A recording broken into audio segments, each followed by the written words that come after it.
जादुई गर्भवती गाय। एक छोटे से गांव में तानिया नाम की एक बड़ी ही दयालु औरत रहा करती थी, जो हर किसी की मदद किया करती थी। ऐसे ही एक रोज तानिया अपने गांव से थोड़ी ही दूर लगे मार्केट में जाती है। तभी उसकी नजर एक छोटे से बच्चे पर पड़ती है।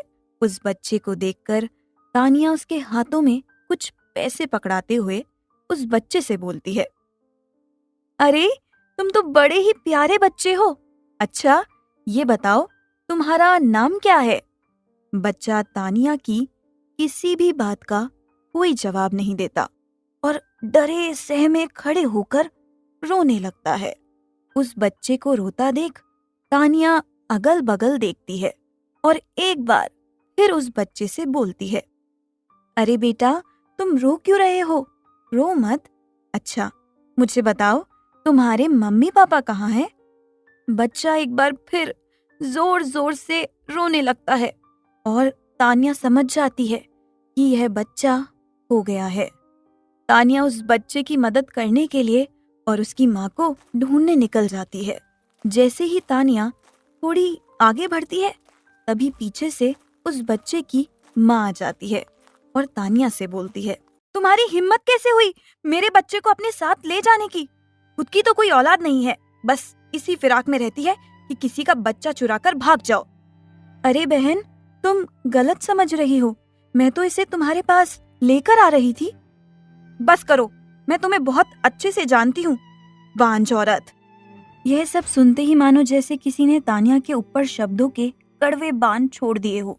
ये सुनते ही तानिया वहां से होते हुए निकल जाती है। कुछ ही दूरी पर तानिया एक मंदिर में जाती है और भगवान से अपनी कोख भरने की दुआ करने लग जाती है। तभी मंदिर के बाहर से कुछ शोर आने लगता है और वो मंदिर के दरवाजे पर जाती है, जहां वह देखती है कि मंदिर के बाहर एक गाय जो गर्भवती है, उसके वहां आ जाने से और मंदिर के बाहर दुकान वालों के फलों को खाने से सारे फल वाले उसको मारकर भगा रहे होते हैं। यह देख तानिया अपना सारा दुख दर्द भूलकर उस गाय के पास जाती है और दुकान वालों से कहती है, तुम सबको शर्म नहीं आती? एक गाय को जिसे तुम गौ माता कहते हो, पूजते हो, उसको इस तरह से मारकर भाग रहे हो। क्या तुम्हें इसकी अवस्था दिखाई नहीं देती? यह गाय एक गर्भवती है। अरे अगर ये गाय गर्भवती है तो हम क्या करें? इसके चक्कर में हम थोड़ी ना अपना धंधा खराब करेंगे।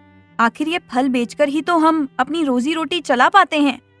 अगर तुम्हें इतना ही प्यार आ रहा है, अगर तुम्हें इतनी ही दया आ रही है इस गाय पर, तो तुम इसको अपने साथ क्यों नहीं रख लेती?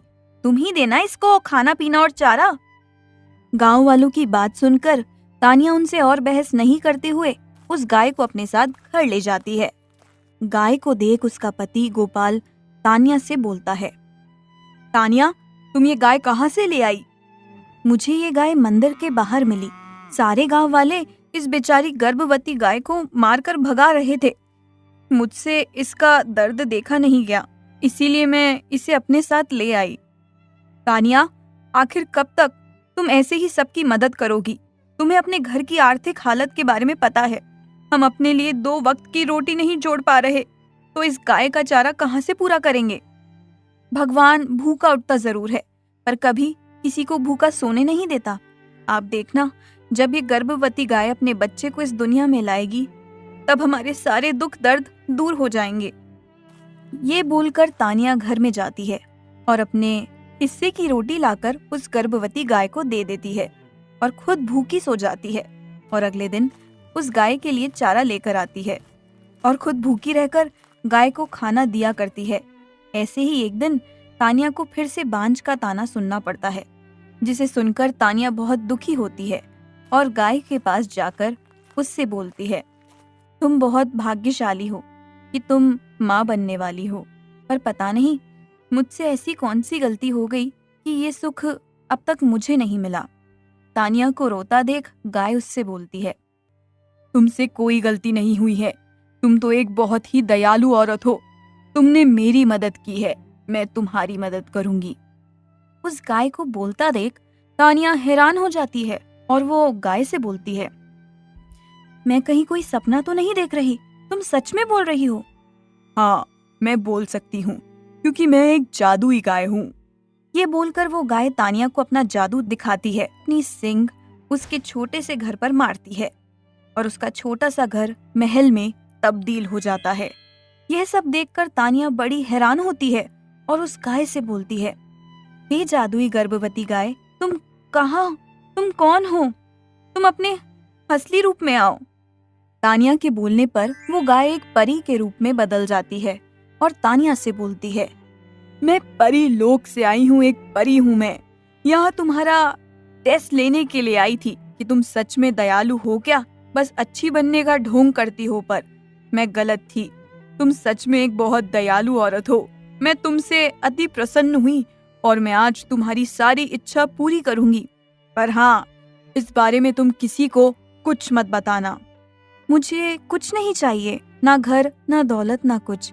मुझे बस माँ बनना है, जैसे तुम माँ बनने वाली थी, जैसे सब माँ बनते हैं। मुझे बस माँ बनने का सुख चाहिए।